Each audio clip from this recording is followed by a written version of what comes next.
Evolve Hadean First Impressions.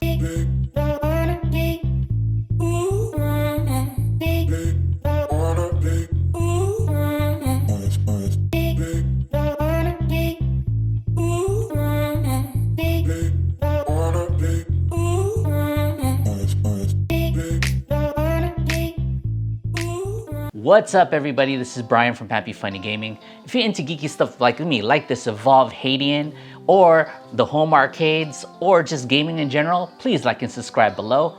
And on to this video. So I got the Hadean on Friday, and I was so excited to play with this and test it out that I ended up going nighttime and riding it nighttime. And I rode it 2 days after that, so I had about probably 2.5 days of riding this thing. And the reason why I wanted to do a first impression video is because I want to do a thorough review on this Evolve Hadean for you guys. I just need additional time. And there's gonna be a rain delay in California, probably about more than a week.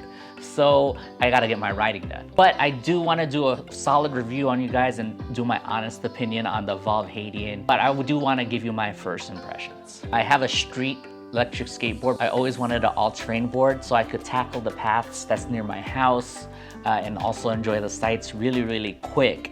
And I gotta say, the Hadean does the job. You know, I hit this on rocky paths, in even paths. I had fun with it.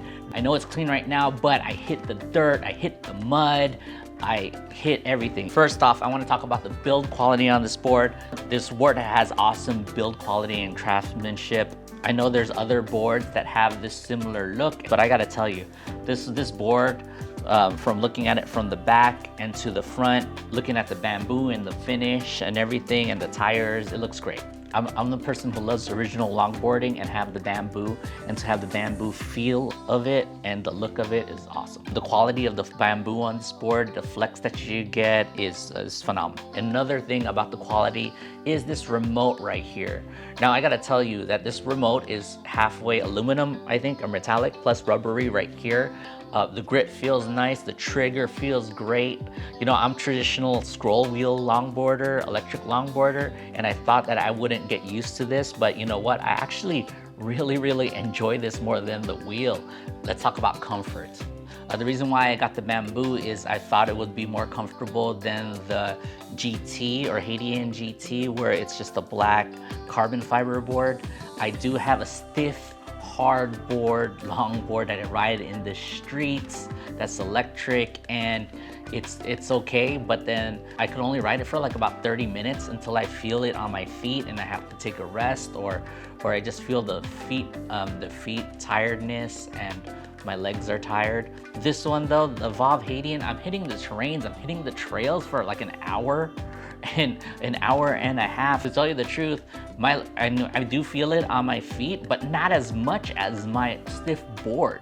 And I could still ride some more. It's not as harsh as my board, and it's probably because of the pneumatic tires and also the flex on the bamboo. That's one reason why I probably got the bamboo. That's one main reason why I got this. It keeps me riding for longer. Additionally, I do like the dip of the board. I do like the grip tape that it has. I do like this part right here at the end of the board, right here where I could rest my foot and feel locked in. I really feel locked in when I put my foot here on the dip and feel that torque. So let me address like the speed on this board. On all terrains, it says it goes up to 26 miles per hour. I don't know if I should adjust it on all terrains for 26. I did go 20 miles on this on all terrain, but it's a very short time. On all terrain right here, I usually cruise at 15 miles per hour, 16 miles per hour, maybe 18 if I'm pushing it, until I probably get better at all terrain. Maybe I'll adjust it and make it higher, but it has its speed for all terrain.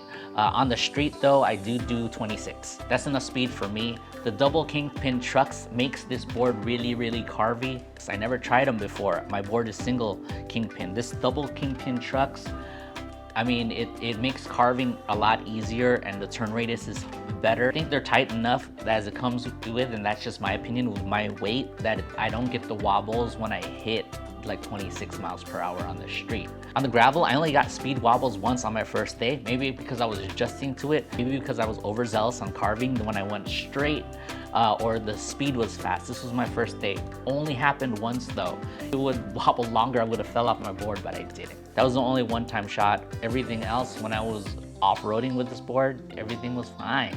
Another good thing about this board is I could ride it at night. I already ride my regular basic electric skateboard at night because there's no lights on it. This one has lights on it. It doesn't let you see, but it lets others see you, which is great. When I press the brake, everyone knows I'm braking, so I'm doing some night riding. I never rode pneumatic tires before, but they feel great on concrete. I mean, I could tackle any crack, almost any crack, any hump, off-road, and it's easy on my feet. The flex of the board helps a lot too. I mean, this is like a workhorse when it comes to traveling. I do go on errands on my regular skateboard. It's a hub motor, and I feel every bump, and I have to brace myself. My balance is great on that. But for this one, I'm pretty confident on tackling a lot of stuff on the road. The customization on this board, you could customize the lights, you could customize how loose the trucks is, like every other board here are great. You can pick any color you want on the board that the lights to show. Not every board is perfect. A couple issues that I had with this board that I'm starting to notice, I'll do more details in the review. First off, the charging on this board. The thing that I noticed, and the first notice, is when I charge this board, the charger is loud. It is a loud fan. So if you're gonna charge it throughout the day while watching TV, it might annoy you. So you might need to charge it in the garage or something so you can't hear it, or do something else, or have headphones on because it's that loud. Another thing is the charging, the plug. The cable is so small and there's a specific way to put it in that it took me a while to figure out. I know they address this and they'll put in the instructions how to do it, but there's no like, there's a tiny little dot that's not even colored trying to match a point in the board. But it's super hard and super finicky that you really gotta look at it and take your time to plug the board in. Another thing that I noticed on this board is the board is heavy. It's heavy. I believe it's like 35 pounds, 30 pounds, I believe, or maybe over 30 pounds. It is super heavy. The battery is heavy for it to last long. You wanna be riding this more than carrying it, and you don't wanna get stuck anywhere because you're gonna be dragging this heavy board along with you.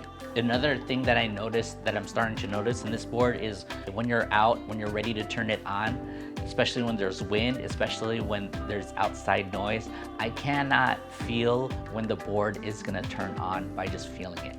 I would have to actually lift it and see if the lights are on. Like if I'm like here looking over, I can't see the lights on anyways in the daytime. Click for me is so faint that I have to just guess that if it's on. And how I find out is if it connects to my remote. Or I lift up and I see the light. That's one of the other things that I found out. I do wish this board had push to start. My board that I used before this board had push to start. I wish this board had a push off to start. That was so cool. It doesn't have that.